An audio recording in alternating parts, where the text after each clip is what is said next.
Kumusta mga tol? Ako si Jan Jacob at welcome back sa akin channel.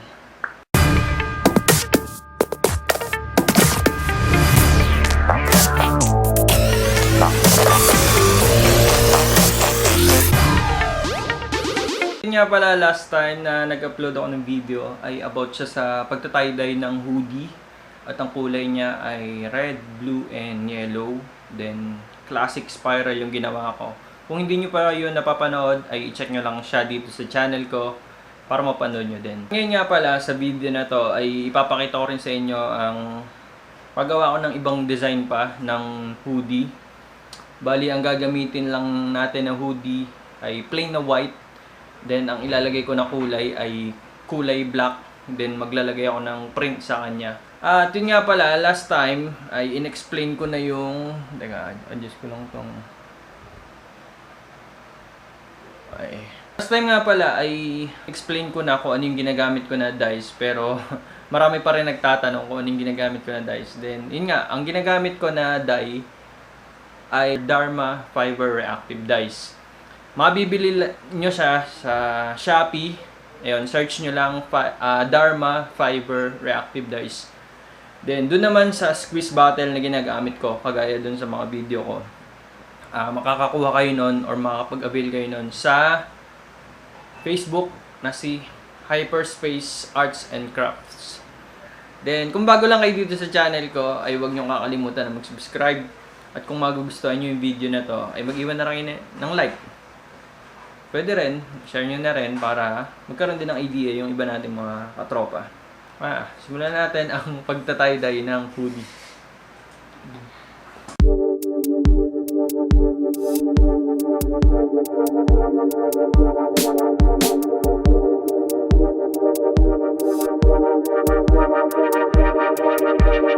Yung hoodie nga pala na gagawin ko ngayon ay binabad ko muna siya sa soda ash mixture ng 24 hours. Saka ko pa lang siya kukulayan.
At after natin na maday yung damit or hoodie, ibabatch natin siya or itatabi natin siya ng 48 hours o 2 days.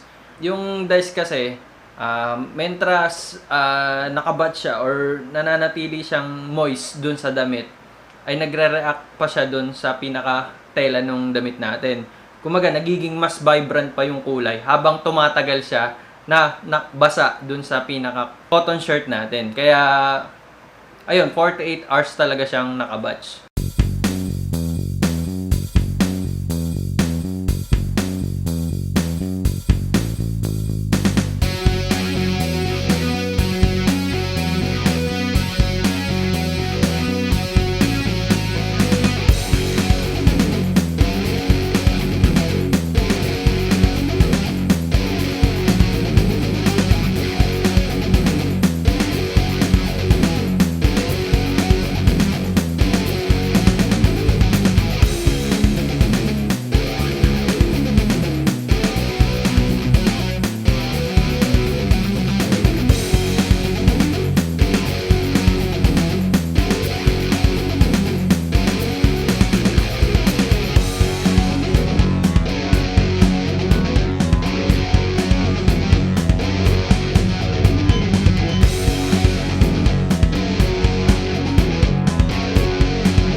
At yun lang mga tol, sana nagustuhan nyo yung ginawa ko ngayon na video ng pagta-tie-dye ng hoodie.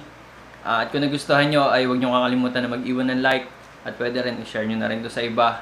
At yun nga pala mga tol, yung aming merch na Tali at Kulay. Ayan, nasa Facebook po yan. Search nyo lang Tali at Kulay.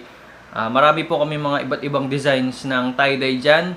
Mga t-shirt and hoodies. Ayun, check nyo lang kung gusto nyo mag-avail ay i-PM nyo lang ang aming Facebook page na Tali at Kulay. At yun, supportahan nyo po yung ating merch. Magkaroon kayo ng mga tie-dye quality shirts. At yun lang mga tol, maraming salamat sa pagsuporta at sa mga patuloy na susuporta pa sa ating channel. Yun lang mga tol, maraming salamat at God bless us all.